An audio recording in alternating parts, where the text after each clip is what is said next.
est à notre collègue Jean-Pierre Grand pour le groupe Les Indépendants, République et Territoires. Merci Monsieur le Président, Madame la Première ministre, mes chers collègues. Dans beaucoup de villes, les manifestations du 1er mai ont dégénéré en violence contre les forces de l'ordre, le mobilier urbain et des commerces. C'est le cas à Montpellier. Après avoir connu ces dernières années pendant 2 ans, tous les samedis, les exactions des Gilets jaunes, 140 manifestations en 4 ans, des commerçants rencontrés m'ont informé de leur découragement, de leur peur et de leur colère. Certains qui ont eu à subir plusieurs sinistres liés aux manifestations et aux casseurs ont vu leur contrat d'assurance résilié.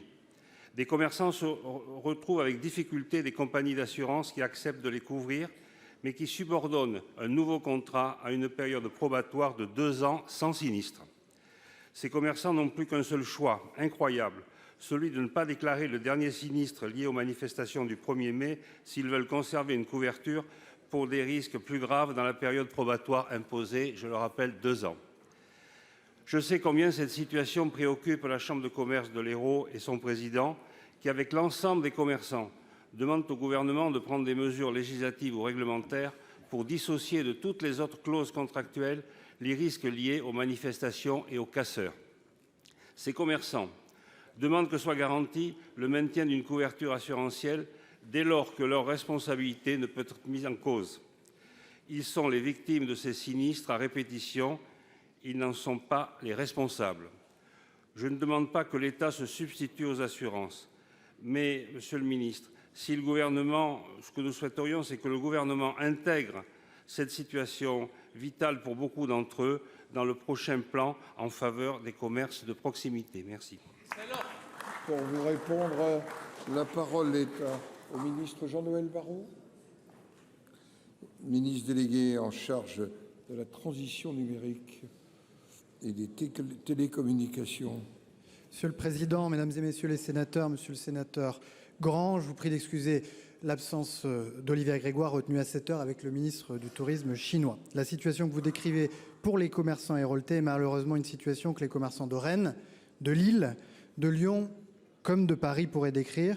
Autant que le gouvernement déplore que les manifestations entraînent parfois des dégradations, il déplore que ces difficultés emportent de lourdes conséquences pour les commerçants. Concernant la couverture par les assurances, il faut distinguer le cas des dommages matériels, vitrines par exemple, et le cas des pertes d'exploitation, par exemple quand un commerce est trop endommagé et que des travaux impliquent sa fermeture. Pour les dommages matériels, les assureurs sont en première ligne, les conséquences des dégradations étant prises en charge dans les contrats multirisques professionnels contractés par les commerçants. S'agissant de la garantie perte d'exploitation, elle peut être étendue aux conséquences d'autres événements que ceux prévus par les garanties du contrat, comme les actes de vandalisme et les émeutes de manifestation par exemple, à condition que ces événements soient intégrés au contrat.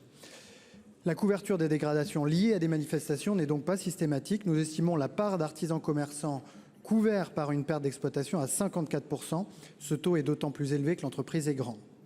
Concernant la résiliation unilatérale des contrats par les assureurs, juridiquement, la loi prévoit cette possibilité en cas d'aggravation du risque, mais le gouvernement veille à ce que des délais de carence d'incidents ne soient pas demandés aux commerçants. S'agissant enfin du cas très particulier que vous remontez, au nom de ma collègue Olivia Grégoire, je prends l'engagement que nous y regarderons de plus près en lien avec votre Chambre de commerce et d'industrie, si vous en êtes d'accord. J'ajoute que l'État est et restera également présent pour accompagner les commerçants touchés. Consigne a été donnée au DGFiP et aux URSSAF d'appliquer avec souplesse les modalités de remise gracieuse aux commerçants affectés par les manifestations et les dégradations. Ces interventions exceptionnelles s'intègrent aux actions que le gouvernement mène au quotidien en soutien des commerçants de proximité, plafonnement de l'indice des loyers, déploiement d'actions cœur de ville et petites villes de demain, entre autres. Vous pouvez donc compter sur la mobilisation permanente du gouvernement sous l'autorité de la Première ministre et notamment de Bruno Le Maire et Olivia Grégoire pour soutenir les commerçants. Je vous remercie. Monsieur Grand, vous avez quelques secondes. Je vais, Monsieur le Président, les utiliser pour me faire le porte-parole de nos concitoyens. Je le dis avec calme, mais je le dis parce que je le ressens sur le terrain. Le peuple ne supporte plus ces manifestations violentes. Aujourd'hui, nous remonte de partout sur le terrain un sentiment d'exaspération. Nous sommes en République, beaucoup l'ignorent. Merci.